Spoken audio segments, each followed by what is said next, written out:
ಆತ್ಮೀಯ ವಿದ್ಯಾರ್ಥಿಗಳೇ, ಇದುವರೆಗೂ ಕೂಡ ಕಳೆದ ತರಗತಿಯಲ್ಲಿ ನೀವು ಈ ಸಾಮಾಜಿಕ ಸಮೂಹಗಳು ಅರ್ಥ, ವ್ಯಾಖ್ಯೆ ಹಾಗೆ ಅದರ ಗುಣಲಕ್ಷಣಗಳ ಬಗ್ಗೆ ಅಧ್ಯಯನ ಮಾಡಿದ್ದೀರಾ.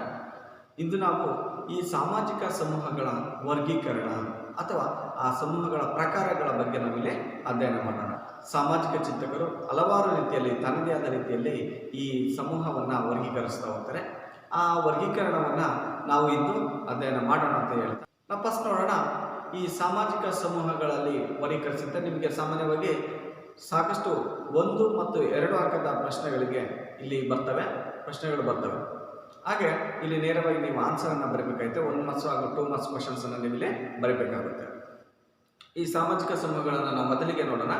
ಈ ಸಾಮಾಜಿಕ ಸಮೂಹಗಳ ವರ್ಗೀಕರಣ ಅಂದಾಗ ಫಸ್ಟ್ ನಾವು ನೋಡ್ಬೋದು ಒಳ ಸಮೂಹ ಮತ್ತು ಹೊರ ಸಮೂಹಗಳು. ಈ ಸಾಮಾಜಿಕ ಸಮೂಹವನ್ನು ಒಳ ಸಮೂಹ ಮತ್ತು ಹೊರ ಸಮೂಹ ಅಂತಂದು ವರ್ಗೀಕರಿಸ್ತಾ ಹೋಗ್ತಾರೆ. ಯಾರಪ್ಪ ಅವರು ಅಂತಂದರೆ ಇಲ್ಲಿ ಅಮೇರಿಕದ ಸಮಾಜಶಾಸ್ತ್ರಜ್ಞನಾದಂಥ ವಿಲಿಯಂ ಗ್ರಹಂ ಸಮ್ನರ್ ಅಂತ ಕರಿತೀವಿ. ಇವರು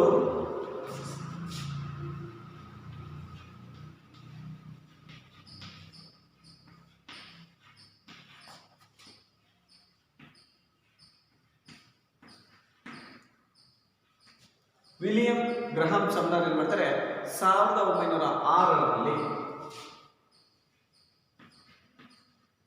ಒಂದು ಗ್ರಂಥವನ್ನು ಬರೀತಾನೆ, ಫೋಕ್ವೇಸ್ ಎನ್ನುವ ಗ್ರಂಥ.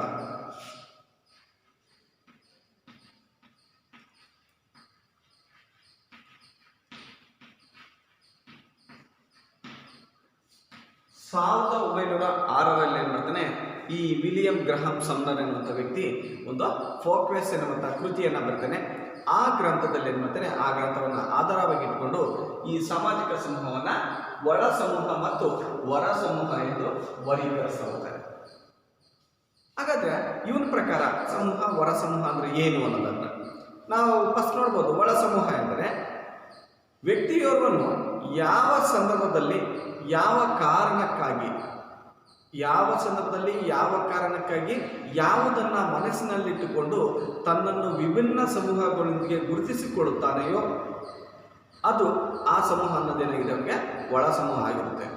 ನೆನಪಿರಲಿ, ಒಳ ಸಮೂಹ ಎಂದರೆ ವ್ಯಕ್ತಿಯು ಯಾವ ಕಾರಣಕ್ಕಾಗಿ ಯಾವುದನ್ನು ಮನಸ್ಸಿನಲ್ಲಿಟ್ಟುಕೊಂಡು ತನ್ನ ವಿಭಿನ್ನ ಸಮೂಹಗಳೊಂದಿಗೆ ಗುರುತಿಸಿಕೊಳ್ಳುತ್ತಾನೆಯೋ ಆ ಸಮೂಹ ಏನಾಗಿದೆ, ಅವನಿಗೆ ಒಳ ಸಮೂಹ ಆಗಿರುತ್ತೆ ಆ ಸಂದರ್ಭದಲ್ಲಿ ಅವನಿಗೆ.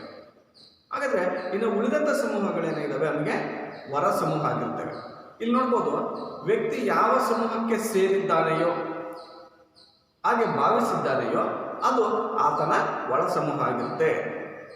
ಉದಾಹರಣೆ, ನಾನು ಯಾವ ಸಮೂಹಕ್ಕೆ ಸೇರಿದ್ದೇನೆ, ಉದಾಹರಣೆ ಹಿಂದೂ ಧರ್ಮಕ್ಕೆ ಸೇರಿದ್ದೀನೋ, ಮುಸ್ಲಿಂ ಧರ್ಮಕ್ಕೆ ಸೇರಿದ್ದೀನೋ ಅಥವಾ ಯಾವುದೋ ಒಂದು ಜಾತಿಗೆ ಸೇರಿದ್ದೀನಿ ಅನ್ನೋದಾದರೆ ಆ ಸಮೂಹ ಅನ್ನೋದೇನೈತೆ ಅವನಿಗೆ ಒಳ ಸಮೂಹ ಆಗಿರುತ್ತೆ. ಅಥವಾ ಭಾವಿಸಿದ್ದೀನೋ, ನಾನು ಹಿಂದೂ ಧರ್ಮಕ್ಕೆ ಸೇರಿದ್ದೀನೋ ಅಂತ ಭಾವಿಸ್ಕೊಳ್ತೀನೋ ಅಥವಾ ಸೇರಿದ್ದೀನೋ ಆ ಸಮೂಹ ಅವನಿಗೆ ಒಳ ಸಮೂಹ ಆಗುತ್ತೆ. ಇನ್ನು ಉಳಿದಂಥ ಸಮೂಹಗಳೇನಾಗಿದ್ದಾವೆ ಅವನಿಗೆ ಹೊರ ಸಮೂಹ ಆಗಿರುತ್ತೆ. ಅರ್ಥ ಇದೆ ವಿದ್ಯಾರ್ಥಿಗಳ? ನೆನಪಲ್ಲಿ ಇಲ್ಲಿ ನಿಮಗೆ ಒಳ ಸಮೂಹ ಅಂದರೆ ಇಷ್ಟನೇ, ವ್ಯಕ್ತಿಯು ಯಾವ ಸಮೂಹಕ್ಕೆ ಸೇರಿದ್ದಾನೆಯೋ ಅಥವಾ ಅವನು ಯಾವ ಸಮೂಹಕ್ಕೆ ಸೇರಿದ್ದಾನೆ ಅಂತ ಮನಸ್ಸಿನಲ್ಲಿ ಇಟ್ಕೊಂಡಿದ್ದಾನೆಯೋ, ಯಾವ ಕಾರಣಕ್ಕೆ ಸೇರಿದ್ದಾನೆ ಅಂತ ಅವನು ಅಂದ್ಕೊಂಡಿದ್ದಾನೋ ಅದು ಅವನ ಸಮೂಹಕ್ಕೆ ಏನಾಗುತ್ತೆ, ಆ ಸಂದರ್ಭದಲ್ಲಿ ಅವನಿಗೆ ಒಳ ಸಮೂಹ ಆಗಿರುತ್ತೆ. ಇನ್ನು ಉಳಿದಂಥ ಸಮೂಹ ಏನಾಗುತ್ತೆ, ಅವನಿಗೆ ಹೊರ ಸಮೂಹ ಆಗಿರುತ್ತೆ. ಉದಾಹರಣೆ ಇಷ್ಟೇ, ನಾನು ಯಾವ ಸಮೂಹಕ್ಕೆ ಸೇರ್ತೀನೋ ಅದು ನನ್ನ ಒಳ ಸಮೂಹ ಆಗಿರುತ್ತೆ. ನಾನು ಯಾವ ಸಮೂಹಕ್ಕೆ ಸೇರಿಲ್ಲವೋ ನನಗೆ ಅದು ಹೊರ ಸಮೂಹ ಆಗಿರುತ್ತೆ. ಇಲ್ಲಿ ಒಳ ಸಮೂಹ ಮತ್ತು ಹೊರ ಸಮೂಹ ಎಂದು ವರ್ಗೀಕರಿಸಿದವರು ವಿಲಿಯಂ ಗ್ರಹಂ ಸಮ್ನರ್ ಅಂತ ಕರಿತೀವಿ, WG ಸಮ್ನರ್ ಅಂತ ಕರಿತೀವಿ. ಇವರು 1906ರಲ್ಲಿ ಫೋಕ್ವೇಸ್ ಎನ್ನುವಂಥ ಗ್ರಂಥವನ್ನು ಬರೀತಾರೆ. ನಿಮಗೆ ಕೇಳ್ಬೋದು 1 ಮಾರ್ಕ್ಸ್ಗೆ. ಫೋಕ್ವೇಸ್ ಈ ಗ್ರಂಥದ ಕರ್ತೃ WG ಸಮ್ನರ್ ಅಂತ ಕರಿತೀವಿ ಅಥವಾ ವಿಲಿಯಂ ಗ್ರಹಂ ಸಮ್ನರ್ ಅಂತಂದು ತಿಳಿಸುತ್ತೆ. ಅರ್ಥ ಇದೆ ವಿದ್ಯಾರ್ಥಿಗಳಿಸು? ವ್ಯಕ್ತಿಯು ಯಾವ ಸಮೂಹಕ್ಕೆ ಸೇರುತ್ತಾನೆಯೋ ಅದು ಅವನ ಒಳ ಸಮೂಹ ಆಗಿರುತ್ತೆ. ತಾನು ಯಾವ ಸಮೂಹಕ್ಕೆ ಸೇರಿಲ್ಲವೋ ಅದು ಅವನಿಗೆ ಹೊರ ಸಮೂಹ ಆಗಿರುತ್ತೆ. ಉದಾಹರಣೆಗೆ ನಾವು ನೋಡ್ಬೋದು, ಒಳ ಸಮೂಹಗಳಂದಾಗ ಇಲ್ಲಿ ವ್ಯಕ್ತಿಯ ಕುಟುಂಬ, ಈ ಕುಟುಂಬ ಅಂದಾಗ ಈ ಕುಟುಂಬ ಅನ್ನೋದು ನಂದು, ನಾನು ಈ ಕುಟುಂಬಕ್ಕೆ ಸೇರಿದ್ದೀನಿ ಅಂದರೆ ಇದು ನನ್ನ ಒಳ ಸಮೂಹ. ನನಗೆ ಉಳಿದಂತಹ ಕುಟುಂಬಗಳೇನಿದ್ದಾವೆ ಅವು ನಮಗೆ ಹೊರ ಸಮೂಹ ಆಗಿರ್ತವೆ. ಉದಾಹರಣೆ, ಸಮವಯಸ್ಕರ ಸಮೂಹ, ನಮ್ಮದೇ ಆದಂಥ ಫ್ರೆಂಡ್ಸ್ ಸರ್ಕಲ್ ಇರುತ್ತೆ. ಆ ಫ್ರೆಂಡ್ಸ್ ಇದ್ದಾರೆ ಅಂತಂದರೆ ಆ ಫ್ರೆಂಡ್ಸಿನ ನಾವೆಲ್ಲರೂ ಕೂಡ ಒಂದು ಹಾಗೆ ಇನ್ನು ಉಳಿದಂಥ ಸಮವಯಸ್ಕರ ಸ್ನೇಹಿತರು ಅಂತ ಯಾರಿದ್ದಾರೆ ಅದು ಅವರಿಗೆ ಹೊರ ಸಮೂಹ ಆಗಿರುತ್ತೆ. ಹಾಗೆ ಈ ಜಾತಿ ಅಂತ ಹೇಳ್ಬೋದು, ಒಳ ಸಮೂಹಕ್ಕೆ ಉದಾಹರಣೆಗೆ ಜಾತಿ ಅಂತ ಹೇಳ್ಬೋದು. ಉದಾಹರಣೆ ನಾನು ಒಂದು ಜಾತಿಗೆ ಸೇರ್ತೀನಿ, ಯಾವುದೋ ಒಂದು ಜಾತಿಗೆ, ಲಿಂಗಾಯತ ಒಕ್ಕಲಿಗ ಜಾತಿಗೆ ಸೇರ್ತೀನಿ ಅಂತಂದರೆ ಅದು ನನಗೆ ಒಳ ಸಮೂಹ ಆಗುತ್ತೆ. ಇನ್ನು ಉಳಿದಂಥ ಸಮೂಹಗಳು ಜಾತಿಗಳಂತ ಏನಿದಾವೋ ಅವನಿಗೆ ಹೊರ ಸಮೂಹ ಆಗುತ್ತೆ. ಉದಾಹರಣೆ ಧರ್ಮ ಅಂತ ಹೇಳಿದೆ ನಾನು, ಹಿಂದೂ ಧರ್ಮ ಅಂದಾಗ ನಾನು ಹಿಂದೂ ಧರ್ಮಕ್ಕೆ ಸೇರಿದ್ದೀನಿ ಅನ್ನೋದಾದರೆ ಹಿಂದೂ ಧರ್ಮ ನಮಗೆ ಒಳ ಸಮೂಹ ಆಗಿರುತ್ತೆ. ಇನ್ನು ಉಳಿದಂತೆ ಇಸ್ಲಾಂ ಧರ್ಮ, ಕ್ರಿಶ್ಚಿಯನ್ ಧರ್ಮ ಏನಾಗಿರುತ್ತೆ ಅವನಿಗೆ ಹೊರ ಸಮೂಹ ಆಗಿರುತ್ತೆ. ಅರ್ಥ ಇದ್ದಾರೆ ವಿದ್ಯಾರ್ಥಿಗಳೇ? ಇಷ್ಟು ಒಳ ಸಮೂಹ ಮತ್ತು ಹೊರ ಸಮೂಹ ಅಂತಂದು ಹೇಳ್ಬೋದು. ಓಕೆ, ನೆಕ್ಸ್ಟ್ ನೋಡೋಣ. ಗೆಮೆನ್ಶಾಫ್ಟ್ ಮತ್ತು ಗೆಜೆಲ್ಸ್ ಶಾಫ್ಟ್ ಅಂತ ಕರಿತೀವಿ. ಗೆಮೆನ್ಶಾಫ್ಟ್ ಮತ್ತು ಗೆಜೆಲ್ ಶಾಫ್ಟ್ ಅಂತ ಕರಿತೀವಿ. ಏನಪ್ಪ ಗೆಮೆನ್ಶಾಫ್ಟು ಗೆಜೆಲ್ ಶಾಫ್ಟು ಅನ್ನೋದಾದರೆ ಇವೆರಡು ಕೂಡ ಜರ್ಮನ್ ಭಾಷೆಯ ಪದಗಳು. ಇಲ್ಲಿ ಜರ್ಮನಿಯ ಸಮಾಜಶಾಸ್ತ್ರಜ್ಞರಾದಂಥ ಫರ್ಡಿನಾಂಡ್ ಟೋನಿಸ್ ಏನು ಮಾಡ್ತಾನೆ ಗೆಜೆಲ್ ಶಾಫ್ಟ್ ಅಂತಂದು ವರ್ಗೀಕರಿಸ್ತಾ ಹೋಗ್ತಾನೆ. ಇವೆರಡು ಕೂಡ ಗೆಮೆನ್ಶಾಫ್ಟ್ ಗೆಜೆಲ್ ಶಾಫ್ಟ್ ಅನ್ನೋಂಥದ್ದು ಅನುಕ್ರಮವಾಗಿ ಈ ಜರ್ಮನ್ ಭಾಷೆಯ ಪದಗಳು. ಅಂದರೆ ಈ ಗೆಮೆನ್ಶಾಫ್ಟ್ ಗೆಜೆಲ್ ಶಾಫ್ಟ್ ಅಂದ್ರೆ ಇಷ್ಟೇ ಸಮುದಾಯ ಸಂಘ ಅಂತಂದು ಅನುವಾದಿಸಲಾಗಿದೆ. ನಾವು ಸಮಾಜಶಾಸ್ತ್ರದ ಪ್ರಕಾರ ನೋಡೋದಾದ್ರೆ ಸಮುದಾಯ ಅಂತ ಕರಿತೀವಿ, ಸಂಘ ಅಂತ ಕರಿತೀವಿ. ಈ ಸಂಘ ಸಮುದಾಯ ಅಂತ ನಾವು ಕರಿತೀವಿ. ಇದು ಕೂಡ ಏನಿದೆ ಜರ್ಮನ್ ಭಾಷೆಯಲ್ಲಿ ಗೆಮೆನ್ಶಾಫ್ಟ್ ಗೆಜೆಲ್ ಶಾಫ್ಟ್ ಅಂತ ಕರಿತೀವಿ. ನಾವು ಕನ್ನಡದಲ್ಲಿ ನೋಡಿದರೆ ಸಮುದಾಯ ಮತ್ತು ಸಂಘ ಅಂತಂದು ಅನುವಾದಿಸ್ಬೋದು. ಹಾಗಾದ್ರೆ ಈ ಸಂಘ ಮತ್ತು ಸಮುದಾಯವನ್ನು ನೋಡಿದ್ದೀವಿ ಅನ್ನೋದು ನೀವು ಕಳೆದ ತರಗತಿಯಲ್ಲಿ ಸಂಘ ಅಂದರೆ ಏನು, ಸಮುದಾಯ ಅಂದರೆ ಅನ್ನೋದನ್ನು ನೀವೀಗಾಗಲೇ ನೋಡಿದ್ದೀರಿ. ಶಾಫ್ಟ್ ಅಂದರೆ ಏನು? ಇಲ್ಲಿ ಈ ಗೆಮೆನ್ಶಾಫ್ಟ್ ಎನ್ನುವಂಥದ್ದು ಪ್ರತ್ಯಕ್ಷ ಮತ್ತು ವೈಯಕ್ತಿಕ ಸ್ವರೂಪದ ಸಂಬಂಧವನ್ನು ಒಳಗೊಂಡಿರುತ್ತೆ. ಗೆಮೆನ್ಶಾಫ್ಟ್ ಎನ್ನುವಂಥದ್ದು ಪ್ರತ್ಯಕ್ಷ ಮತ್ತು ವೈಯಕ್ತಿಕ ಸ್ವರೂಪದ ಸಂಬಂಧವನ್ನು ಆಧರಿಸಿದೆ. ಹಾಗೆ ಇದು ಗಾತ್ರದಲ್ಲಿ ಚಿಕ್ಕದಾಗಿರುತ್ತೆ. ಹಾಗೆ ಸದಸ್ಯರಲ್ಲೇ ನಡುವೆ ಇಲ್ಲಿ ಪ್ರೀತಿ, ಸಹಕಾರ, ಸಹಾನುಭೂತಿ, ತ್ಯಾಗದ ಮನೋಭಾವಗಳನ್ನು ಇಲ್ಲಿ ನೋಡ್ತಾ ಹೋಗ್ತೀವಿ. ಯಾವುದರಲ್ಲಿ ಅನ್ನೋದಾದ್ರೆ ಗೆಮೆನ್ಶಾಫ್ಟಲ್ಲಿ. ಉದಾಹರಣೆಗೆ ನಾವು ನೋಡ್ಬೋದು, ಯಾವ ಸಮೂಹದಲ್ಲಿ ನಾವು ನೋಡ್ಬೋದು ಹೆಚ್ಚಾಗಿ ಹೇಳಿದ್ರೆ ಗೆಮೆನ್ಶಾಫ್ಟ್ ಸಮುದಾಯ ಅಂತ ಕರಿತೀವಿ. ಇಲ್ಲಿ ಅಂದರೆ ಗಾತ್ರದಲ್ಲಿ ಚಿಕ್ಕದಾಗಿರುತ್ತೆ, ವೈಯಕ್ತಿಕ ಸ್ವರೂಪದ್ದಾಗಿರುತ್ತೆ. ಹಾಗೆ ಈ ಸಮೂಹದಲ್ಲಿ ಏನಾಗುತ್ತೆ ಪರಸ್ಪರ ತ್ಯಾಗ, ವಿಶ್ವಾಸ, ಸಹಕಾರ, ಸಹಾನುಭೂತಿಯನ್ನು ನಾವಿಲ್ಲಿ ನೋಡ್ತಾ ಹೋಗ್ತೀವಿ ಈ ಸಮೂಹದಲ್ಲಿ. ಉದಾಹರಣೆಗೆ ನೋಡ್ತಾದ್ರೆ ಕುಟುಂಬ, ನೆರೆಹೊರೆ, ಆದಿವಾಸಿ ಸಮುದಾಯ, ಗ್ರಾಮಗಳಲ್ಲಿ ಈ ಗೆಮೆನ್ಶಾಫ್ಟನ್ನು ನೋಡ್ತಾ ಹೋಗ್ತೀವಿ. ಇಲ್ಲಿ ಯಾವಾಗಲೂ ಕೂಡ ನಾವು ಪ್ರತಿನಿತ್ಯ ಏನು ಮಾಡ್ತೀವಿ ವೈಯಕ್ತಿಕವಾಗಿರುತ್ತೆ. ಹಾಗೆ ಈ ಪ್ರತ್ಯಕ್ಷವಾಗಿರುತ್ತೆ, ನಾವು ಪ್ರತಿದಿನ ಎಲ್ಲರನ್ನೂ ಕೂಡ ನೋಡ್ತಾ ಹೋಗ್ತೀವಿ. ಅದರ ಜೊತೆಯಲ್ಲಿ ನಮ್ಮಲ್ಲಿ ಪರಸ್ಪರ ಪ್ರೀತಿ, ಸಹಕಾರ, ತ್ಯಾಗದ ಮನೋಭಾವವನ್ನು ನಾವಿಲ್ಲಿ ನೋಡ್ಬೋದು. ಇದು ಗೆಮೆನ್ಶಾಫ್ಟ್. ನೆಕ್ಸ್ಟ್ ನೋಡೋಣ, ಅದರಲ್ಲಿ ಈ ಗೆಜೆಲ್ ಶಾಫ್ಟ್ ಅಂತ ನೋಡ್ತಾ ಹೋಗ್ತೀವಿ. ಗೆಜೆಲ್ ಶಾಫ್ಟ್ ಅಂತ ಕರೀತೀವಿ. ಅಂದರೆ ಅದಕ್ಕೆ ಆಪೋಸಿಟ್ ಆಗಿರುತ್ತೆ, ಗೆಮೆನ್ಶಾಫ್ಟ್ಗೆ ಆಪೋಸಿಟ್ ಆಗಿರುತ್ತೆ. ಇಲ್ಲಿ ವ್ಯಾವಹಾರಿಕ ಸಂಬಂಧವನ್ನು ಆಧರಿಸಿದೆ. ಗೆಮೆನ್ಶಾಫ್ಟಲ್ಲಿ ವೈಯಕ್ತಿಕ ಸಂಬಂಧವನ್ನು ನೋಡ್ತಾ ಹೋಗ್ತೀವಿ, ಗೆಜೆಲ್ ಶಾಫ್ಟಲ್ಲಿ ವ್ಯಾವಹಾರಿಕ ಸಂಬಂಧವನ್ನು ಆಧರಿಸಿದೆ. ಹಾಗೆ ಗೆಮೆನ್ಶಾಫ್ಟ್ ಗಾತ್ರದಲ್ಲಿ ಚಿಕ್ಕದಾಗಿರುತ್ತೆ ಗೆಮೆನ್ಶಾಫ್ಟ್, ಆದರೆ ಗೆಜೆಲ್ ಶಾಫ್ಟ್ ಗಾತ್ರದಲ್ಲಿ ದೊಡ್ಡದಾಗಿರುತ್ತೆ. ಹಾಗೆ ಇಲ್ಲಿ ನಿಶ್ಚಿತ ಉದ್ದೇಶವೊಂದನ್ನು ಈಡೇರಿಕೆಗಾಗಿ ಸ್ಥಾಪಿತವಾಗಿದೆ. ಇಲ್ಲಿ ಯಾವುದಾದ್ರೂ ಒಂದು ಉದ್ದೇಶ ಇಟ್ಟುಕೊಂಡು ಈ ಗುರಿಯನ್ನು ಇಟ್ಟುಕೊಂಡು ಈ ಗೆಜೆಲ್ ಶಾಫ್ಟ್ ಅನ್ನೋಂಥದ್ದು ಸ್ಥಾಪನೆ ಆಗಿರುತ್ತೆ. ಉದಾಹರಣೆಗೆ ನೋಡ್ಬೋದು, ಯಾವುದಾವುದನ್ನು ಉದಾಹರಣೆ ಕೊಡ್ಬೋದು ಗೆಜೆಲ್ ಶಾಫ್ಟಿಗೆ ಅಂದಾಗ ಈ ರಾಜಕೀಯ ಪಕ್ಷಗಳು, ಹಾಗೆ ವ್ಯಾಪಾರಿ ಸಂಘಟನೆಗಳು, ಕಾರ್ಖಾನೆಗಳು ಅಥವಾ ಕಾರ್ಮಿಕ ಸಂಘಟನೆಗಳು, ಇವು ಈ ಗೆಜೆಲ್ ಶಾಫ್ಟ್ಗೆ ಉದಾಹರಣೆಯಾಗಿ ಕೊಡ್ಬೋದು. ಅರ್ಥ ಇದೆಯಲ್ಲ ವಿದ್ಯಾರ್ಥಿಗಳು ಇಷ್ಟ? ಓಕೆ, ನೆಕ್ಸ್ಟ್ ನೋಡೋಣ ಪ್ರಾಥಮಿಕ ಸಮೂಹಗಳು ಮತ್ತು ಮಾಧ್ಯಮಿಕ ಸಮೂಹಗಳು. ನಾವು ಮೂರನೇ ಅಂಶವಾಗಿ ವರ್ಗೀಕರಣವನ್ನು ನೋಡ್ತಾ ಹೋಗ್ತೀವಿ, ಪ್ರಾಥಮಿಕ ಸಮೂಹ ಮತ್ತು ಮಾಧ್ಯಮಿಕ ಸಮೂಹಗಳು. ಈ ಪ್ರಾಥಮಿಕ ಸಮೂಹ ಮತ್ತು ಮಾಧ್ಯಮಿಕ ಸಮೂಹ ಅಂತಂದು ಇಲ್ಲಿ CH ಕೂಲೆ ಅವರು ವರ್ಗೀಕರಿಸ್ತಾ ಹೋಗ್ತಾರೆ. CH ಕೂಲೆ ನೆನಪಿರಲಿ ನಿಮಗೆ.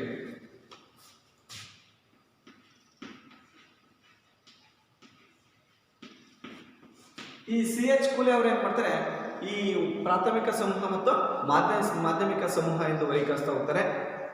ಹಾಗಾದ್ರೆ ಪ್ರಾಥಮಿಕ ಸಮೂಹ ಅಂದ್ರೆ ಏನು?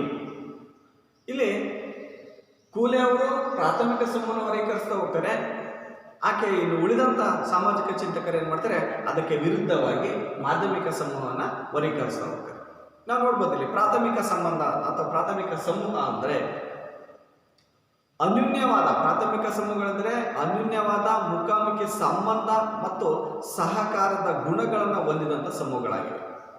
ಪ್ರಾಥಮಿಕ ಸಮೂಹ ಅಂದಾಗ ಅನ್ಯೂನ್ಯತೆ ಮುಖಾಮುಖಿ ಸಂಬಂಧಗಳು ಮತ್ತು ಸಹಕಾರದ ಗುಣಗಳನ್ನು ಒಳಗೊಂಡಂಥ ಸಮೂಹಗಳಂತ ಯಾವಿದ್ದಾವೆ ಅದನ್ನು ಪ್ರಾಥಮಿಕ ಸಮೂಹಗಳಂತಂದು ಕರಿತಾ ಹೋಗ್ತವೆ. ಯಾವುದಿದೆ ಪ್ರಾಥಮಿಕ ಸಮೂಹಗಳಂದಾಗ ಉದಾಹರಣೆಗೆ ನೋಡ್ಬೋದು, ಕುಟುಂಬ, ಗೆಳೆಯರ ಬಳಗ, ನೆರೆಹೊರೆ, ಹಾಗೆ ಚಿಕ್ಕ ಸಮುದಾಯಗಳನ್ನು, ಕುಟುಂಬ, ಗೆಳೆಯರ ಬಳಗ, ನೆರೆಹೊರೆ ಹಾಗೂ ಚಿಕ್ಕ ಸಮೂಹಗಳನ್ನು ಪ್ರಾಥಮಿಕ ಸಮೂಹಗಳಾಗಿ ನಾವು ಉದಾಹರಣೆಗೆ ನೋಡ್ಬೋದು. ಇಲ್ಲಿ ನೋಡ್ಬೋದು, ಈ ಕುಟುಂಬದಲ್ಲಿ, ನೆರೆಹೊರೆಯಲ್ಲಿ, ಚಿಕ್ಕ ಸಮೂಹದಲ್ಲಿ, ಗೆಳೆಯರ ಬಳಗದಲ್ಲಿ ನಾವೇನು ಮಾಡ್ತೀವಿ, ಅನ್ಯೂನ್ಯತೆ ಇರುತ್ತೆ, ಮುಖಾಮುಖಿ ಸಂಬಂಧಗಳನ್ನು ನೋಡ್ತಾ ಹೋಗ್ತೀವಿ. ಪ್ರತಿನಿತ್ಯ ನಾವು ನೇರವಾಗಿ ನೋಡ್ತಾ ಹೋಗ್ತೀವಿ, ಮಾತಾಡಿಸ್ತಾ ಹೋಗ್ತೀವಿ. ಹಾಗೆ ಅವರಲ್ಲಿ ಸಹಕಾರದ ಹಾಗೂ ತ್ಯಾಗದ ಗುಣಗಳನ್ನು ಒಳಗೊಂಡಿದ್ದೇವೆ. ಇದು ಪ್ರಾಥಮಿಕ ಸಮೂಹ ಆಗಿದೆ. ನೆಕ್ಸ್ಟ್ ನೋಡೋಣ, ಅದರಲ್ಲಿ ಮಾಧ್ಯಮಿಕ ಸಮೂಹಗಳು. ಇದು ಕೂಡ ಹಾಗೇನೆ ಅದರ ಆಪೋಸಿಟ್ ಆಗಿರುತ್ತೆ, ವಿರುದ್ಧವಾಗಿ. ಮಾಧ್ಯಮಿಕ ಸಮೂಹಗಳಂದಾಗ ಅನ್ಯೂನ್ಯತೆಯ ಕೊರತೆ ಇರುವಂತಹ ಅನುಭವವನ್ನು ನೀಡುವಂತಹ ಸಮೂಹಗಳಿಗೆ, ಅನ್ಯೂನ್ಯತೆಯ ಕೊರತೆ ಇರುವ ಅನುಭವವನ್ನು ನೀಡುವಂತಹ ಸಮೂಹಗಳಿಗೆ ಮಾಧ್ಯಮಿಕ ಸಮೂಹಗಳಂತದ್ದು ಕರಿಬಹುದು. ಪ್ರಾಥಮಿಕ ಸಮೂಹದಲ್ಲಿ ಅನ್ಯೂನ್ಯತೆ ಇರುತ್ತೆ, ಮುಖಾಮುಖಿ ಸಂಬಂಧ ಇರುತ್ತೆ, ಪ್ರೀತಿ, ಸಹಕಾರ, ತ್ಯಾಗ ಗುಣಗಳಿರ್ತವೆ. ಅಲ್ಲಿ ಕುಟುಂಬ, ಗೆಳೆಯರ ಬಳಗ, ನೆರೆಹೊರೆಗಳನ್ನು ನಾವಿಲ್ಲಿ ಚಿಕ್ಕ ಸಮೂಹಗಳನ್ನು ನೋಡ್ತೀವಿ.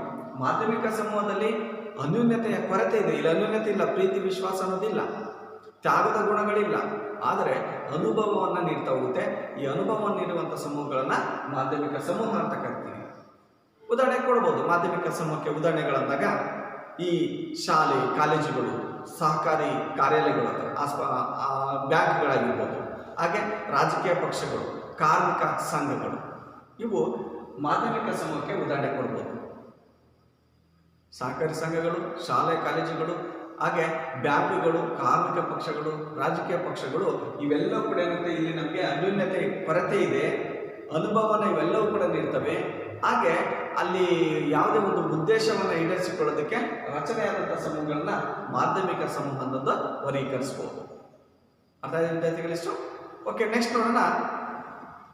ಇಲ್ಲಿ ಐಚ್ಛಿಕ ಸಮೂಹ ಮತ್ತು ಅನೈಚ್ಛಿಕ ಸಮೂಹಗಳೊಂದು, ಸಾಂಸ್ಥಿಕ ಸಮೂಹ, ಸಾಂಸ್ಥಿಕವಲ್ಲದ ಸಮೂಹಗಳು, ಶಾಶ್ವತ ಸಮೂಹಗಳು ಮತ್ತು ಅಶಾಶ್ವತ ಸಮೂಹಗಳಂತಂದು ಚಾರ್ಲ್ಸ್ ಎ.ಎಲ್. ವುಡ್ ಅವರು ವರ್ಗೀಕರಿಸ್ತಾ ಹೋಗ್ತಾರೆ. ಓಕೆ ವಿದ್ಯಾರ್ಥಿಗಳೇ, ಇಲ್ಲಿ ಮತ್ತೋರ್ವ ಸಾಮಾಜಿಕ ಚಿಂತಕನಾದಂಥ ಚಾರ್ಲ್ಸ್ ಎ.ಎಲ್. ವುಡ್ ಅವರು ಏನು ಮಾಡ್ತಾರೆ, ಇವರು ಕೂಡ ತಮ್ಮದೇ ರೀತಿಯಲ್ಲಿ ಸಾಮಾಜಿಕ ಸಮೂಹಗಳನ್ನು ವರ್ಗೀಕರಿಸ್ತಾ ಹೋಗ್ತಾರೆ. ಯಾವ ರೀತಿಯಲ್ಲಿ ವರ್ಗೀಕರಿಸ್ತಾರೆ ಅನ್ನೋದಾದರೆ, ಐಚ್ಛಿಕ ಸಮೂಹಗಳು ಮತ್ತು ಅನೈಚ್ಛಿಕ ಸಮೂಹಗಳು, ಸಾಂಸ್ಥಿಕ ಸಮೂಹಗಳು ಮತ್ತು ಸಾಂಸ್ಥಿಕವಲ್ಲದ ಸಮೂಹಗಳು, ಶಾಶ್ವತ ಸಮೂಹಗಳು ಮತ್ತು ಅಶಾಶ್ವತ ಸಮೂಹಗಳಂತಂದು ಮೂರು ರೀತಿಯಲ್ಲಿ ಚಾರ್ಲ್ಸ್ ಎ.ಎಲ್. ವುಡ್ ಅವರು ಏನು ಮಾಡ್ತಾರೆ, ಒಂದು ಗ್ರಂಥವನ್ನು ಬರಿತಾ ಹೋಗ್ತಾರೆ. ಯಾವುದಪ್ಪ ಗ್ರಂಥ ಅನ್ನೋದಾದರೆ, ಈ psychology of human society, psychology of human society ಎನ್ನುವಂಥ ಗ್ರಂಥವನ್ನು ಬರಿತಾ ಹೋಗ್ತಾರೆ ಚಾರ್ಲ್ಸ್ ಎ.ಎಲ್. ವುಡ್ ಅವರು. ಇವ್ರು ಹೇಳ್ತಾ ಹೋಗ್ತಾರೆ, ಈ ಸಮೂಹಗಳನ್ನು ಇವು ಮೂರು ರೀತಿಯಲ್ಲಿ ವರ್ಗೀಕರಿಸ್ತಾ ಹೋಗ್ತಾರೆ.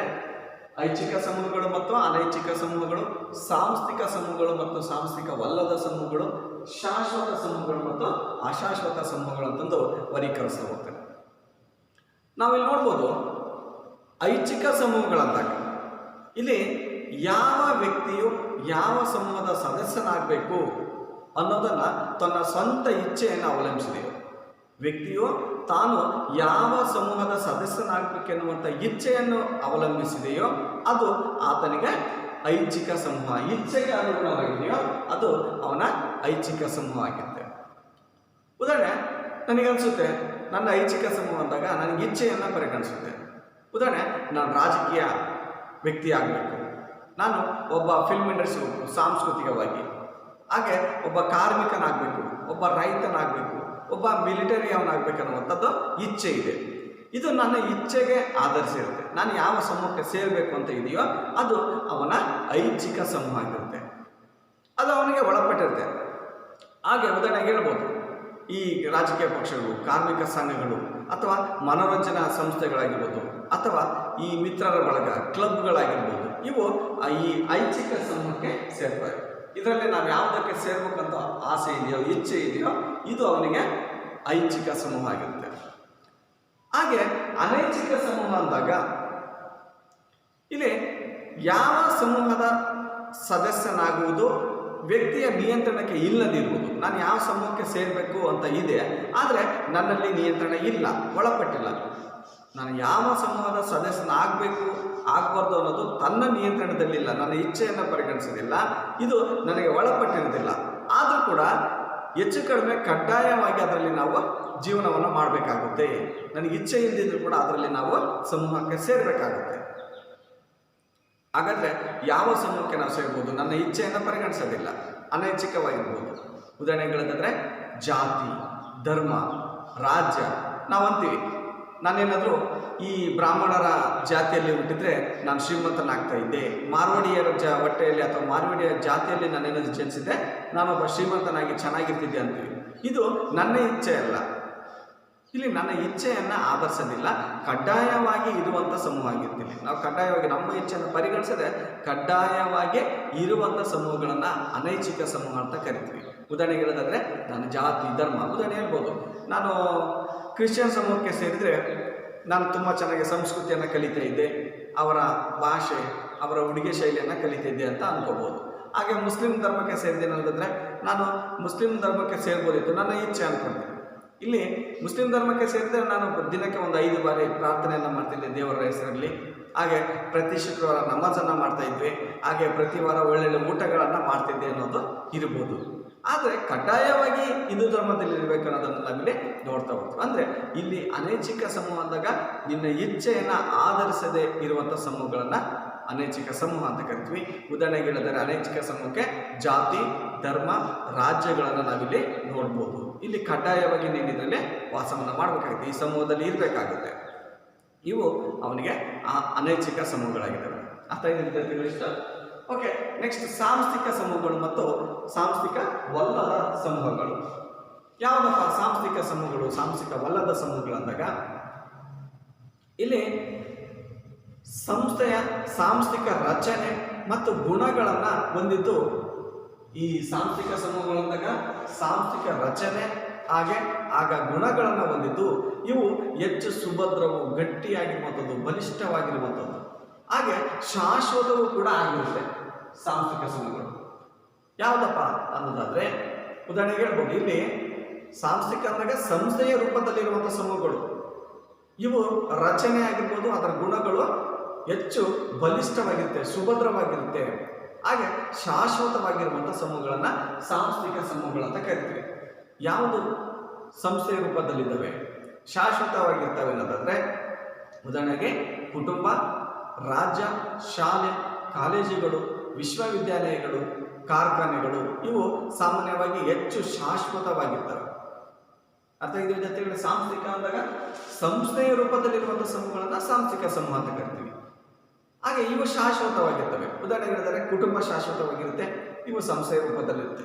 ಹಾಗೆ ರಾಜ್ಯ ಕೂಡ ಒಂದು ಸಂಸ್ಥೆಯ ರೂಪದಲ್ಲಿರುತ್ತೆ, ಶಾಶ್ವತವಾಗಿರುತ್ತೆ.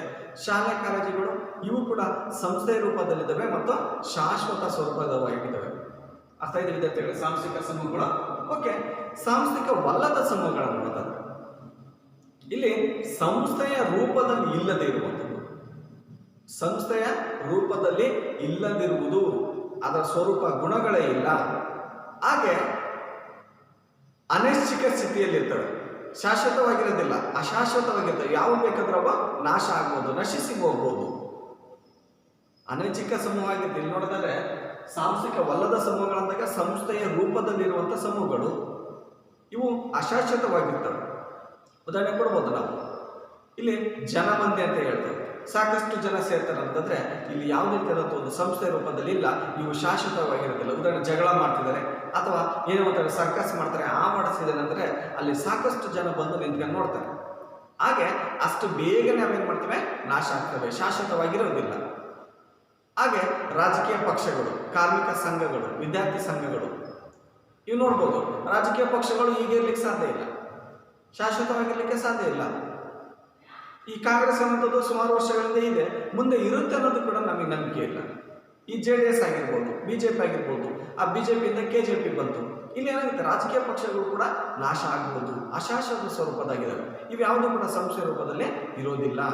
ಹಾಗೆ ಜನಮಂದಿ, ಶ್ರೋತೃ ವೃಂದ ಅಂತ ಹೇಳಿದೆ, ಶ್ರೋತೃ ವರ್ಗಗಳು ಸಾಕಷ್ಟು ಜನ ಸೇರ್ತಾರೆ, ಟಿವಿಯನ್ನು ನೋಡ್ತಾರೆ, ಟಾಕೀಸ್ಗಳಲ್ಲಿ. ಅದೊಂದು ಸಮೂಹ ಅಂತ ಹೇಳ್ಬೋದು. ಆದರೆ ಅಲ್ಲಿ ಯಾವುದೇ ರೀತಿಯಾದಂಥ ಕ್ರಿಯೆ ಪ್ರತಿಕ್ರಿಯೆಗಳಿರೋದಿಲ್ಲ. ಅದು ಅಷ್ಟು ಬೇಗನೆ ಅಶಾಶ್ವತ ರೂಪವನ್ನು ತಾಳುತ್ತೆ. ಅರ್ಥ ಇದೆ ವಿದ್ಯಾರ್ಥಿಗಳು? ಎಷ್ಟು ಸಾಂಸ್ಥಿಕ ಮತ್ತು ಸಾಂಸ್ಥಿಕವಲ್ಲದ ಸಮೂಹಗಳು. ನೆಕ್ಸ್ಟ್ ನೋಡೋಣ, ಶಾಶ್ವತ ಸಮೂಹಗಳು ಮತ್ತು ಅಶಾಶ್ವತ ಸಮೂಹಗಳು. ಶಾಶ್ವತ ಸಮೂಹಗಳಂದಾಗ ಶಾಶ್ವತವಾಗಿರುವಂಥ ಸಮೂಹಗಳನ್ನು ಶಾಶ್ವತ ಸಮೂಹ ಅಂತ ಕರೀತೀವಿ. ಯಾವುದಪ್ಪ ಶಾಶ್ವತವಾಗಿರುವಂಥ ಸಮೂಹಗಳು? ಅಥವಾ ಇಲ್ಲಿ ನೋಡೋದಾದ್ರೆ ಉದಾಹರಣೆಗೆ ಶಾಶ್ವತ ಸಮೂಹಗಳಂದಾಗ ಬ್ಯಾಂಕು, ಶಾಲೆ ಕಾಲೇಜುಗಳು, ರಾಜಕೀಯ ಪಕ್ಷಗಳು, ಕಾರ್ಮಿಕ ಸಂಘಗಳು, ರೋಟರಿ ಕ್ಲಬ್, ಸಂಘ ಸಂಸ್ಥೆಗಳು ಶಾಶ್ವತವಾಗಿರುವಂಥ ಸಮೂಹಗಳಾಗಿದ್ದಾವೆ. ಶಾಶ್ವತ ಸಮೂಹಗಳಿಗೆ ಉದಾಹರಣೆ ಕೊಡ್ರಿ ಅಂದಾಗ ಬ್ಯಾಂಕು, ಶಾಲೆ ಕಾಲೇಜುಗಳು, ರಾಜಕೀಯ ಪಕ್ಷಗಳು, ಕಾರ್ಮಿಕ ಸಂಘಗಳು, ಹಾಗೆ ರೋಟರಿ ಕ್ಲಬ್ಗಳನ್ನು ಶಾಶ್ವತ ಸಮೂಹಗಳಂತ ಕರಿತೀವಿ. ಅಶಾಶ್ವತ ಸಮೂಹಗಳು, ಅಶಾಶ್ವತ ಸಮೂಹಗಳಂದಾಗ ಜನಮಂದೆ, ಇಲ್ಲಿ ಯಾವುದೇ ರೀತಿಯಾದಂಥ ಶಾಶ್ವತವಾಗಿರೋದಿಲ್ಲ. ಜನಮಂದೆ, ಶ್ರೋತೃವರ್ಗ, ಹಾಗೆ ಉದ್ರಿಕ್ತ ಜನಸಮೂಹ. ಜಗಳ ಆಗಿದೆ, ಏನಾದ್ರು ಆಕ್ಸಿಡೆಂಟ್ ಆಗಿದೆ ಅಂತಂದರೆ ಸಾಕಷ್ಟು ಜನ ಸೇರ್ತಾರೆ. ಫಿಲ್ಮ್ ಟಾಕೀಸ್ಗಳಿಗೆ ಭಾಳಷ್ಟು ಜನ ಸೇರ್ತಾರೆ. ಹಾಗೆ ಈ ಏನಾದರೂ ಆಕ್ಸಿಡೆಂಟ್ ಆಗ್ತಂದಾಗ ಸಾಕಷ್ಟು ಜನ ಸೇರ್ತಾರೆ. ಇವು ಅಶಾಶ್ವತ ಸ್ವರೂಪ, ಶಾಶ್ವತವಾಗಿರೋದಿಲ್ಲ. ಅಲ್ಲಿಂದ ಏನಾದರೂ ಮುಗೀತು ಅಂದರೆ ಅಲ್ಲಿಂದ ಜನ ಏನು ಮಾಡ್ತಾರೆ, ತಮ್ಮ ಮನೆಗಳಿಗೆ ತೆರಳುತ್ತಾರೆ. ಇದು ಅಶಾಶ್ವತ ಸಮೂಹಗಳಂತ ನಾವಿಲ್ಲಿ ವರ್ಗೀಕರಿಸ್ಬೋದು. ಅರ್ಥ ಇದೆ ವಿದ್ಯಾರ್ಥಿಗಳಿಷ್ಟು? ಓಕೆ, ನೆಕ್ಸ್ಟ್ ನೋಡೋಣ, ಸಮಾನಾಂತರ ಸಮೂಹಗಳು ಮತ್ತು ಲಂಬ ಸಮೂಹಗಳು. ವಿದ್ಯಾರ್ಥಿಗಳೇ, ಈ ಮತ್ತೊಂದು ರೀತಿಯಲ್ಲಿ ನಾವು ವರ್ಗೀಕರಿಸ್ಬೋದು, ಸಮಾನಾಂತರ ಸಮೂಹಗಳು ಮತ್ತು ಲಂಬ ಸಮೂಹಗಳು. ಈ ಸಮಾನಾಂತರ ಸಮೂಹ ಮತ್ತು ಲಂಬ ಸಮೂಹವನ್ನು ಅಮೆರಿಕದ ಸಮಾಜಶಾಸ್ತ್ರಜ್ಞನಾದಂಥ P.A. ಸಾರೋಕಿನ್ ಅವರು ಏನು ಮಾಡ್ತಾರೆ, ಈ ರೀತಿಯಲ್ಲಿ ವರ್ಗೀಕರಿಸ್ತಾ ಹೋಗ್ತಾರೆ. P.A. ಸಾರೋಕಿನ್.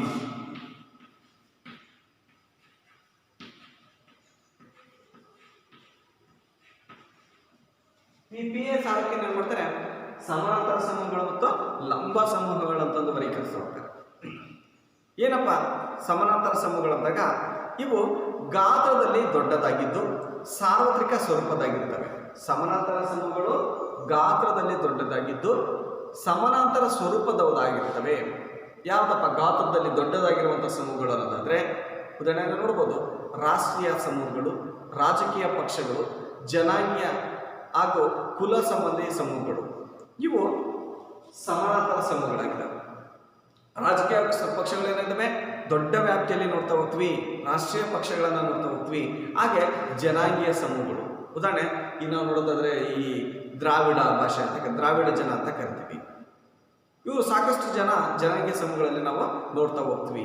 ಹಾಗೆ ಈ ಕುಲ ಸಂಬಂಧಿ, ಉದಾಹರಣೆ ನಾವು ನೋಡೋದಾದ್ರೆ ಈ ಕುಲಗಳನ್ನು ನೋಡ್ತಾ ಹೋಗ್ತೀವಿ. ಸಾಕಷ್ಟು ಜನ ಇದ್ದಾರೆ. ಉದಾಹರಣೆ ಬ್ರಾಹ್ಮಣರಂದಾಗ ಬ್ರಾಹ್ಮಣರಿದ್ದಾರೆ, ಲಿಂಗಾಯತರಂದಾಗ ಲಿಂಗಾಯತರು ಕೂಡ ಸಾಕಷ್ಟು ಸಂಖ್ಯೆಯಲ್ಲಿ ಜನಸಂಖ್ಯೆ ಇದೆ. ಅಂದರೆ ಇಲ್ಲಿಷ್ಟೇ ಸಮಾನಾಂತರ ಸಮೂಹ ಅಂದಾಗ ಗಾತ್ರದಲ್ಲಿ ದೊಡ್ಡದಾಗಿದ್ದು ಸಾರ್ವತ್ರಿಕ ಸ್ವರೂಪದಾಗಿರುವಂಥ ಸಮೂಹಗಳನ್ನು ಸಮಾನಾಂತರ ಸಮೂಹ ಅಂತ ಕರಿತೀವಿ. ಉದಾಹರಣೆಗೆ ಹೇಳಿದ್ರೆ ರಾಜಕೀಯ ಪಕ್ಷಗಳು, ರಾಷ್ಟ್ರೀಯ ಪಕ್ಷಗಳು, ಹಾಗೆ ಕುಲ ಸಂಬಂಧಿ ಸಮೂಹಗಳನ್ನು ನಾವಿಲ್ಲಿ ಸಮಾನಾಂತರ ಸಮೂಹ ಅಂತ ಕರಿತೀವಿ. ಹಾಗೆ ಲಂಬಾಂತರ ಸಮೂಹಗಳು, ಲಂಬ ಸಮೂಹಗಳಂದಾಗ ಇದು ಅದರ ಅಪೋಸಿಟ್ ಆಗಿರುತ್ತೆ ಅಷ್ಟೇ. ಇಲ್ಲಿ ಲಂಬಾಂತರ ಅಥವಾ ಶೃಂಗ ಸಮೂಹ ಅಂತ ಕರಿತೀವಿ. ಇದು ಗಾತ್ರದಲ್ಲಿ ಚಿಕ್ಕದಾಗಿರುತ್ತೆ ಲಂಬ ಸಮೂಹಗಳು. ಸಮಾನಾಂತರ ಸಮೂಹ ಗಾತ್ರದಲ್ಲಿ ದೊಡ್ಡದಾಗಿರುತ್ತೆ, ಲಂಬ ಸಮೂಹಗಳು ಗಾತ್ರದಲ್ಲಿ ಚಿಕ್ಕದಾಗಿರುವಂಥ ಸಮೂಹಗಳಾಗಿದ್ದಾವೆ. ಇಲ್ಲಿ ನಿರ್ದಿಷ್ಟ ಅಂತಸ್ತು, ಹುದ್ದೆಯನ್ನ, ವ್ಯಕ್ತಿಗಳನ್ನು ಒಳಗೊಂಡಿರುತ್ತೆ. ಲಂಬ ಸಮೂಹದಲ್ಲಿ ನಿರ್ದಿಷ್ಟ ಉದ್ದೇಶ, ಅಂತಸ್ತನ್ನು ಒಳಗೊಂಡಿರುತ್ತೆ. ಉದಾಹರಣೆಗೆ ಹೇಳೋದಾದ್ರೆ ಯಾವುದು ಲಂಬಾಂತರ ಸಮೂಹಗಳ ಉದಾಹರಣೆಗಳಂದಾಗ ಆರ್ಥಿಕ ಸಾಮಾಜಿಕ ವರ್ಗಗಳು, ಮೇಲ್ವರ್ಗಗಳು, ಮಧ್ಯಮ ವರ್ಗಗಳು, ಕೆಳವರ್ಗಗಳನ್ನು ನಾವಿಲ್ಲಿ ಜಾತಿಗಳನ್ನು ನೋಡ್ತಾ ಹೋಗ್ತೀವಿ. ಇಲ್ಲಿ ಸಾಮಾಜಿಕವಾಗಿ ಚಿಕ್ಕ ಗಾತ್ರದಲ್ಲಿದೆ. ಆರ್ಥಿಕವಾಗಿ ಮೇಲ್ವರ್ಗ, ಕೆಳವರ್ಗ, ಮಧ್ಯಮ ವರ್ಗಗಳನ್ನು ನಾವಿಲ್ಲಿ ನೋಡ್ತಾ ಹೋಗ್ತೀವಿ. ಇಲ್ಲಿ ಅಂತಸ್ತು, ಹುದ್ದೆಯನ್ನು ನಾವಿಲ್ಲಿ ನಿರ್ದಿಷ್ಟ ಹುದ್ದೆಯನ್ನು ನಾವಿಲ್ಲಿ ನೋಡ್ಬೋದು. ಇದು ಸಮಾನಾಂತರ ಮತ್ತು ಲಂಬ ಸಮೂಹಗಳಂತ ನಾವಿಲ್ಲಿ ನೋಡ್ಬೋದು. ಓಕೆ, ನೆಕ್ಸ್ಟ್ ನೋಡೋಣ, ಪ್ರಾದೇಶಿಕ ಸಮೂಹಗಳು ಮತ್ತು ಪ್ರಾದೇಶಿಕವಲ್ಲದ ಸಮೂಹಗಳಾಗಿ ವರ್ಗೀಕರಿಸಬಹುದು. ಓಕೆ ವಿದ್ಯಾರ್ಥಿಗಳೇ, ನಾವು ಮತ್ತೊಬ್ಬ ಸಾಮಾಜಿಕ ವ್ಯಕ್ತಿ ಪಾರ್ಕ್ ಮತ್ತು ಬರ್ಗೆಸ್ ಅವರು ಸಾಮಾಜಿಕ ಸಮೂಹಗಳನ್ನು ಮತ್ತೆ ಅವರು ಕೂಡ ಎರಡು ರೀತಿಯಲ್ಲಿ ವರ್ಗೀಕರಿಸ್ತಾ ಹೋಗ್ತಾರೆ. ಯಾವುದಪ್ಪ ಅನ್ನೋದಾದರೆ ಪ್ರಾದೇಶಿಕ ಸಮೂಹಗಳು ಮತ್ತು ಪ್ರಾದೇಶಿಕವಲ್ಲದ ಸಮೂಹಗಳಂತ ವರ್ಗೀಕರಿಸ್ತಾರೆ ಪಾರ್ಕ್ ಮತ್ತು ಬರ್ಗೆಸ್ ಅವರು. ಏನಪ್ಪ ಈ ಪಾರ್ಕ್ ಮತ್ತು ಬರ್ಗೆಸ್ ಅವರು ಸಾಮಾಜಿಕ ಸಮೂಹಗಳು ಅಥವಾ ಈ ಪ್ರಾದೇಶಿಕ ಸಮೂಹಗಳು, ಪ್ರಾದೇಶಿಕವಲ್ಲದ ಸಮೂಹಗಳು ಅಂತ ಅನ್ನೋದಾದರೆ ಈ ಪ್ರಾದೇಶಿಕ ಸಮೂಹ ಅಂದರೆ ಭೌತಿಕ ನೆಲೆಯನ್ನು ಹೊಂದಿರುವ ಶಾಶ್ವತ ಸಮೂಹಗಳು.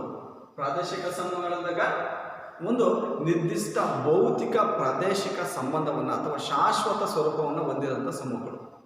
ಯಾವುದು ಭೌತಿಕ ನೆಲೆಯನ್ನು ಹೊಂದಿದ್ದಾವೆ, ಯಾವುದು ಶಾಶ್ವತ ಸಮೂಹಗಳಾಗಿದ್ದಾವೆ, ಅದನ್ನು ಈ ಪ್ರಾದೇಶಿಕ ಸಮೂಹಗಳಂತ ಕರಿತೀವಿ. ನೆನಪಿರಲಿ, ಪಾರ್ಕ್ ಮತ್ತು ಬರ್ಗೆಸ್ ಅವರು ಪ್ರಾದೇಶಿಕ ಸಮೂಹ ಅಂತ ಹೇಳ್ತಾ ಹೋಗ್ತಾರೆ. ಪ್ರಾದೇಶಿಕ ಸಮೂಹ ಅಂದರೆ ಪ್ರಾದೇಶಿಕ ಅಥವಾ ಭೌತಿಕ ನೆಲೆಯನ್ನು ಹೊಂದಿರುವಂತಹ ಸಮೂಹಗಳು. ಇವು ಶಾಶ್ವತವಾದಂಥ ಸಮೂಹಗಳಾಗಿದ್ದಾವೆ.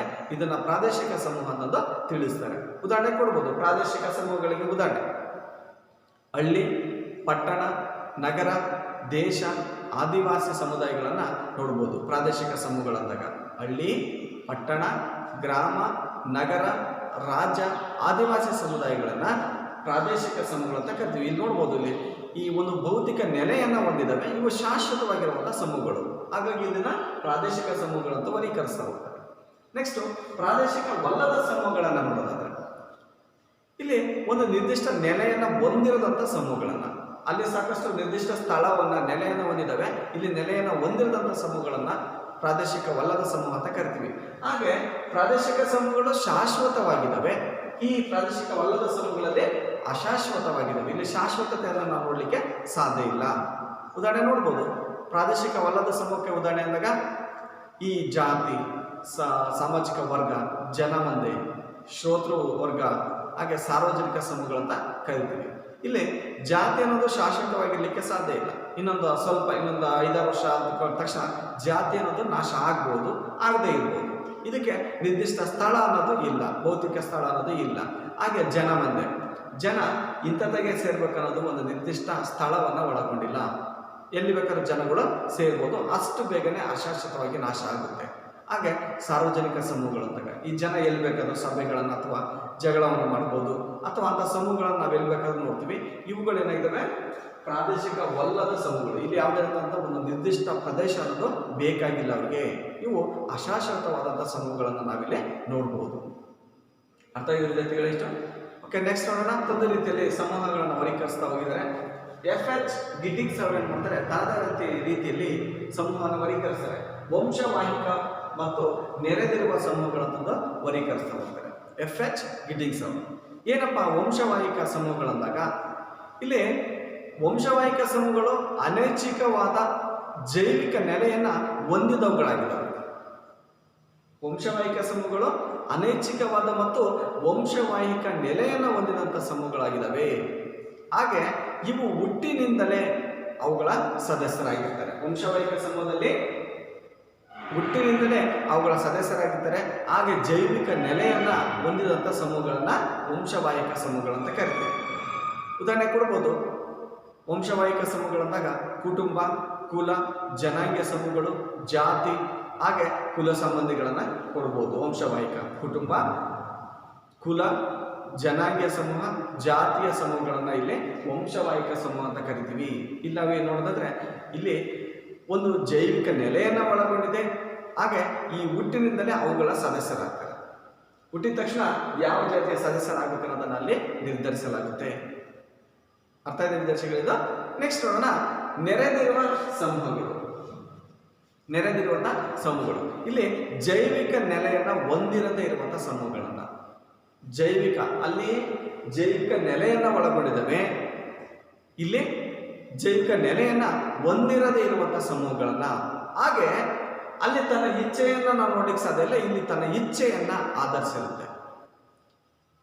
ಉದಾಹರಣೆಗೆ ಹೇಳಿದ್ರೆ, ತನ್ನ ಇಚ್ಛೆಗೆ ಅನುಗುಣವಾಗಿ ಯಾವ ಸಮೂಹಕ್ಕೆ ಬೇಕಾದ್ರೂ ಅವ್ರು ಸೇರ್ಬೋದು.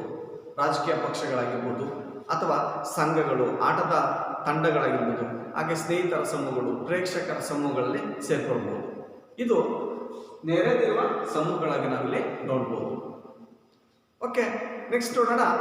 ಚಿಕ್ಕ ಸಮೂಹಗಳು ಮತ್ತು ಬೃಹತ್ ಸಮೂಹಗಳಂತಂದು ಮತ್ತೊಂದು ರೀತಿಯಲ್ಲಿ ಜಾರ್ಜ್ ಸೀಮೆಲ್ ಅವರು ವರ್ಗೀಕರಿಸ್ತಾ ಹೋಗ್ತಾರೆ. ಚಿಕ್ಕ ಸಮೂಹ ಮತ್ತು ದೊಡ್ಡ ಸಮೂಹ ಅಥವಾ ಬೃಹತ್ ಸಮೂಹಗಳಂತಂದು ವರ್ಗೀಕರಿಸ್ತಾ ಹೋಗ್ತಾರೆ. ಸಮೂಹ ಮತ್ತು ಬೃಹತ್ ಸಮೂಹಗಳಂತಂದು ಜಾರ್ಜ್ ಸೀಮೆಲ್ ಅವರು ವರ್ಗೀಕರಿಸ್ತಾ ಹೋಗ್ತಾರೆ. ಇಲ್ಲಿ ಜಾರ್ಜ್ ಸೀಮೆಲ್ ಅವರು ಗಾತ್ರವನ್ನು ಆಧಾರವಾಗಿ ಇಟ್ಟುಕೊಂಡು ಈ ರೀತಿಯಲ್ಲಿ ವರ್ಗೀಕರಿಸ್ತಾ ಹೋಗ್ತಾರೆ. ಗಾತ್ರವನ್ನು, ಸಂಖ್ಯೆಯಲ್ಲಿ ಎಷ್ಟು ವಿಶಾಲವಾಗಿದೆ ಅನ್ನೋದನ್ನು ಈ ಗಾತ್ರವನ್ನು ಆಧರಿಸಿ ವರ್ಗೀಕರಿಸ್ತಾ ಹೋಗ್ತಾರೆ. ಚಿಕ್ಕ ಸಮೂಹ ಮತ್ತು ಬೃಹತ್ ಸಮೂಹ ಅಂತಂದು. ಇಲ್ಲಿ ಚಿಕ್ಕ ಸಮೂಹ ಅಂದಾಗ ಸ್ನೇಹಿತರ ಗುಂಪು, ಸಮವಯಸ್ಕರ ಸಮೂಹಗಳು, ಮಕ್ಕಳದ ಆಟದ ಗುಂಪು, ಕೆಲಸಗಾರರ ನಡುವಿರುವಂಥ ಚಿಕ್ಕ ಸಮೂಹಗಳು, ಹಾಗೆ ಕ್ರೀಡಾ ಸಣ್ಣ ಕೂಟಗಳು. ಇವು ಚಿಕ್ಕ ಸಮೂಹಗಳಾಗಿ ನೋಡ್ಬೋದು. ಚಿಕ್ಕ ಸಮೂಹ ಅಂದರೆ ಇಷ್ಟೇ, ಚಿಕ್ಕದಾಗಿರುವಂಥ ಗುಂಪುಗಳು. ಯಾವುದಪ್ಪ ಚಿಕ್ಕ ಸಮೂಹಗಳು ಅಂದಾಗ ಸ್ನೇಹಿತರ ಗುಂಪು. ಸ್ನೇಹಿತರ ಗುಂಪು ಅಂದಾಗ ಒಂದು 4-5 ಜನ ಸ್ನೇಹಿತರು, ಅದಕ್ಕಿಂತ 50 ಜನ 60 ಜನ ಇರಲಿಕ್ಕೆ ಸ್ನೇಹಿತರು ಇರಲಿಕ್ಕೆ ಸಾಧ್ಯ ಇಲ್ಲ. ಸಮವಯಸ್ಕರ ಸಮೂಹ, ಒಂದೇ ವಯಸ್ಸಿನವರ ಸಮೂಹ ಅಂದಾಗ ಒಂದು 6ರಿಂದ 7 ಜನ ಇರ್ಬೋದು ಸಮವಯಸ್ಕರು. ಹಾಗೆ ಈ ಮಕ್ಕಳ ಆಟದ ಗುಂಪುಗಳು, ಪ್ರತಿನಿತ್ಯ ಕ್ರಿಕೆಟ್ ಆಡ್ತಾರೆ, ಕಬಡ್ಡಿ ಆಡ್ತಾರೆ ಅಂದರೆ ಅವರದೇ ಆದಂಥ ಕಡಿಮೆ ಸಂಖ್ಯೆಯಲ್ಲಿ ಇರ್ತವೆ, ಇವು ಮಕ್ಕಳ ಗುಂಪಾಗಿರುತ್ತೆ. ಹಾಗೆ ಕೆಲಸಗಾರರ ಗುಂಪು, ಒಂದು 4 ಜನ ಡೈಲಿ ಕೆಲಸಕ್ಕೆ ಹೋಗ್ತಾರೆ, ಅವರದೇ ಆದಂಥ ಚಿಕ್ಕ ಸಮೂಹಗಳನ್ನು ನೋಡ್ತಾ ಹೋಗ್ತೀವಿ. ಇದು ಗಾತ್ರದಲ್ಲಿ ಚಿಕ್ಕದಾಗಿರುವಂಥ ಸಮೂಹಗಳಾಗಿವೆ. ಬೃಹತ್ ಸಮೂಹಗಳಂದಾಗ, ಬೃಹತ್ ಗಾತ್ರದ ಸಮೂಹಗಳಂದಾಗ ಗಾತ್ರದಲ್ಲಿ ದೊಡ್ಡದಾಗಿರುವಂಥ ಸಮೂಹಗಳನ್ನು ಬೃಹತ್ ಸಮೂಹ ಅಂತ ಕರಿತೀವಿ. ಯಾವುದಪ್ಪ ಗಾತ್ರದಲ್ಲಿ ದೊಡ್ಡದಾಗಿರುವಂಥ ಸಮೂಹಗಳಂದಾಗ ರಾಜಕೀಯ ಪಕ್ಷಗಳು, ಕಾರ್ಮಿಕ ಸಂಘಗಳು, ಧಾರ್ಮಿಕ ಸಂಘಟನೆಗಳನ್ನು ನೋಡ್ಬೋದು. ಇಲ್ಲಿ ಧಾರ್ಮಿಕ ಸಂಘಟನೆಗಳಂದಾಗ ಧರ್ಮ ಅನ್ನೋದು ವಿಶಾಲವಾಗ್ತಿದೆ. ಹಿಂದೂ ಜನ ಅಂದಾಗ ಸಂಖ್ಯೆಯಲ್ಲಿ ಹೆಚ್ಚು ವಿಶಾಲತೆಯನ್ನು ಒಳಗೊಂಡಿದೆ, ದೊಡ್ಡದಾಗಿದೆ. ಮುಸ್ಲಿಂ ಧರ್ಮವು ಕೂಡ ದೊಡ್ಡದಾಗಿದೆ. ಹಾಗೆ ಸಂಘಟನೆಯಲ್ಲಿ ಕೂಡ ಹೆಚ್ಚು ವಿಶಾಲವನ್ನು ನಾವಲ್ಲಿ ನೋಡ್ತಾ ಹೋಗ್ತೀವಿ. ಹಾಗಾಗಿ ಬೃಹತ್ ಸಮೂಹಗಳಂದಾಗ ದೊಡ್ಡ ಗಾತ್ರದಲ್ಲಿರುವಂಥ ಸಮೂಹಗಳನ್ನು ಬೃಹತ್ ಸಮೂಹ ಅಂತಂದು ವರ್ಗೀಕರಿಸಲಾಗಿದೆ. ನೆಕ್ಸ್ಟ್ ನೋಡೋಣ ಸಂಘಟಿತ ಮತ್ತು ಅಸಂಘಟಿತ ಸಮೂಹಗಳು. ಇಲ್ಲಿ ಸಂಘಟಿತ ಸಮೂಹಗಳಂದಾಗ ಸಂಘಟನಾತ್ಮಕ ಸಂರಚನೆಯನ್ನು ಹೊಂದಿದಂಥ ಸಮೂಹಗಳು. ಇಲ್ಲಿ ಸಂಘಟನೆಯನ್ನು ಮಾಡಬೇಕು ಅನ್ನುವಂಥ ಉದ್ದೇಶದಿಂದ ಸಂರಚನೆ ರಚಿಸಿದಂಥ ಸಮೂಹಗಳನ್ನು ಸಂಘಟನಾತ್ಮಕ ಸಮೂಹಗಳಂತ ಕರಿತೀವಿ. ಉದಾಹರಣೆ, ಈ ಸಂಘಟನಾತ್ಮಕ ಸಮೂಹಗಳಲ್ಲಿ ಅಂತಸ್ತು, ಅಧಿಕಾರ ಮುಂತಾದವುಗಳ ಮೇಲೆ ನಿಶ್ಚಿತತೆ ಇರುತ್ತೆ. ಯಾರಿಗೆ ಅಧಿಕಾರವನ್ನು ಕೊಡಬೇಕು, ಯಾರಿಗೆ ಉನ್ನತ ಅಂತಸ್ತನ್ನು ನೀಡಬೇಕು, ಯಾರಿಗೆ ಕೆಳ ಅಂತಸ್ತನ್ನು ನೀಡಬೇಕು ಅನ್ನೋದನ್ನು ಮುಂಚಿತವಾಗಿ ನಿಶ್ಚಿತತೆಯನ್ನು ನಮಗೆ ಮಾಡಿರುತ್ತೆ. ಉದಾಹರಣೆಗೆ ಕಾಲೇಜು, ಬ್ಯಾಂಕು, ವಿಶ್ವವಿದ್ಯಾಲಯ, ಆಸ್ಪತ್ರೆಗಳು ಇಲ್ಲಿ ಸಂಘಟನೆಯನ್ನು ಮಾಡಿರುತ್ತೆ. ಉದ್ದೇಶಪೂರ್ವಕವಾಗಿ ಪ್ಲಾನನ್ನು ಮಾಡ್ಕೊಂಡಿರ್ತಾರೆ. ಕಾಲೇಜ್ ಇಷ್ಟು ಹೈಟ್ ಕಟ್ಟಬೇಕು, ಇಷ್ಟು ರೂಮ್ಗಳು ಬೇಕು.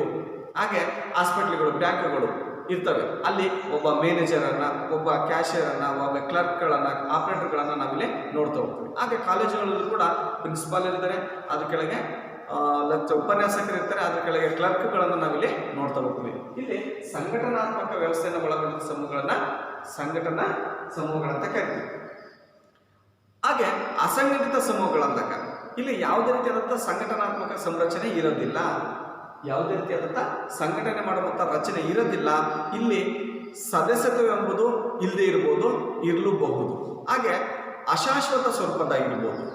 ಇವು ಶಾಶ್ವತವಾಗಿರ್ತವೆ ಸಂಘಟಿತ ಸಮೂಹಗಳು. ಆದರೆ ಅಸಂಘಟಿತ ಸಮೂಹಗಳಲ್ಲಿ ಅಶಾಶ್ವತ ಸ್ವರೂಪದಾಗಿರ್ತವೆ. ಇಲ್ಲಿ ಶಾಶ್ವತವಾಗಿರ್ಬೋದು, ಇಲ್ಲದೆ ಇರ್ಬೋದು. ಉದಾಹರಣೆಗೆ ಹೇಳಿದರೆ ಜನಮಂದೆ, ಪ್ರೇಕ್ಷಕರ ಸಮೂಹ, ಶ್ರೋತೃವರ್ಗ, ಉದ್ರಿಕ್ತ ಜನ ಸಮೂಹಗಳು. ಇವು ಶಾಶ್ವತವಾಗಿರಲಿಕ್ಕೆ ಸಾಧ್ಯ ಇಲ್ಲ. ಇರ್ಬೋದು, ಇಲ್ಲ ಅಂದರೆ ಅಶಾಶ್ವತವಾಗಿರ್ಬೋದು.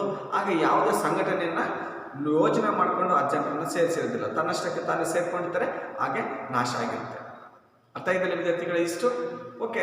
ಇಷ್ಟು ಸಾಮಾಜಿಕ ಸಮೂಹಗಳ ವರ್ಗೀಕರಣವನ್ನು ನಾವಿಲ್ಲಿ ನೋಡಿದ್ವಿ. ಓಕೆ, ಇದನ್ನು ಬಿಟ್ಟು ಇತರೆ ವರ್ಗೀಕರಣವನ್ನು ನಾವಿಲ್ಲಿ ನೋಡ್ಬೋದು. ಯಾವುದಪ್ಪ ಇತರೆ ವರ್ಗೀಕರಣಗಳಂದಾಗ? ಓಕೆ ವಿದ್ಯಾರ್ಥಿಗಳೇ, ಇತರೆ ಇವುಗಳನ್ನು ಬಿಟ್ಟು ಮತ್ತೆ ಹಲವಾರು ರೀತಿಯಲ್ಲಿ ಸಮೂಹಗಳನ್ನು ವರ್ಗೀಕರಿಸ್ಬೋದು. ಯಾವ್ಯಾವ ರೀತಿಯಲ್ಲಿ ಸಮೂಹಗಳನ್ನು ವರ್ಗೀಕರಿಸ್ಬೋದು ಅನ್ನೋದಾದರೆ, ತೆರೆದ ಸಮೂಹಗಳು, ಮುಚ್ಚಿದ ಸಮೂಹಗಳಂತಂದು ವರ್ಗೀಕರಿಸ್ಬೋದು. ತೆರೆದ ಸಮೂಹಗಳು ಮತ್ತು ಮುಚ್ಚಿದ ಸಮೂಹಗಳು, ಬಹುಸಂಖ್ಯಾತ ಸಮೂಹಗಳು ಮತ್ತು ಅಲ್ಪಸಂಖ್ಯಾತ ಸಮೂಹಗಳು. ಬಹುಸಂಖ್ಯಾತ ಅಂದರೆ ಬಹಳಷ್ಟು ಸಂಖ್ಯೆಯಲ್ಲಿರುವಂಥ ಸಮೂಹಗಳ ಗುಂಪುಗಳು, ಹಾಗೆ ಅಲ್ಪಸಂಖ್ಯಾತ ಕಡಿಮೆ ಸಂಖ್ಯೆಯಲ್ಲಿರುವಂಥ ಸಮೂಹಗಳನ್ನು ವರ್ಗೀಕರಿಸ್ಬೋದು. ಹಾಗೆ ಔಪಚಾರಿಕ ಸಮೂಹಗಳು ಮತ್ತು ಅನೌಪಚಾರಿಕ ಸಮೂಹಗಳು, ಕೊನೆಯದಾಗಿ ತೆರೆದ ಸಮೂಹಗಳು ಮತ್ತು ಚದುರಿದ ಸಮೂಹಗಳು. ಹೀಗೆ ಇಷ್ಟು ವಿವರವಾಗಿ ಅಂದರೆ ವಿವಿಧ ರೀತಿಯಲ್ಲಿ ಸಮೂಹಗಳನ್ನು ವರ್ಗೀಕರಣವನ್ನು ನಾವು ಇಲ್ಲಿ ತಿಳ್ಕೊಂಡಿದ್ವಿ. ಅರ್ಥ ಇದೆಯಲ್ಲ ವಿದ್ಯಾರ್ಥಿಗಳೇ? ಇಷ್ಟು ಸಾಮಾಜಿಕ ಸಮೂಹದ ವರ್ಗೀಕರಣವನ್ನು ನೋಡಿದ್ವಿ. ನಿಮಗೆ ಕೇಳುವಂಥದ್ದು 1 ಮಾರ್ಕ್ಸ್ ಹಾಗೂ 2 ಮಾರ್ಕ್ಸ್ ಕೇಳುವಂಥ ಪ್ರಶ್ನೆಗಳು. ಮುಂದಿನ ತರಗತಿಯಲ್ಲಿ ಪ್ರಾಥಮಿಕ ಸಮೂಹಗಳು ಮತ್ತು ಮಾಧ್ಯಮಿಕ ಸಮೂಹಗಳ ಅರ್ಥ, ವ್ಯಾಖ್ಯೆ ಹಾಗೆ ಅವುಗಳ ಗುಣಲಕ್ಷಣಗಳ ಬಗ್ಗೆ ತಿಳಿದುಕೊಳ್ಳೋಣ. ಅರ್ಥ ಇದೆಯಲ್ಲ ವಿದ್ಯಾರ್ಥಿಗಳೇ? ಓಕೆ, ಎಲ್ರಿಗೂ ಕೂಡ ಧನ್ಯವಾದಗಳು.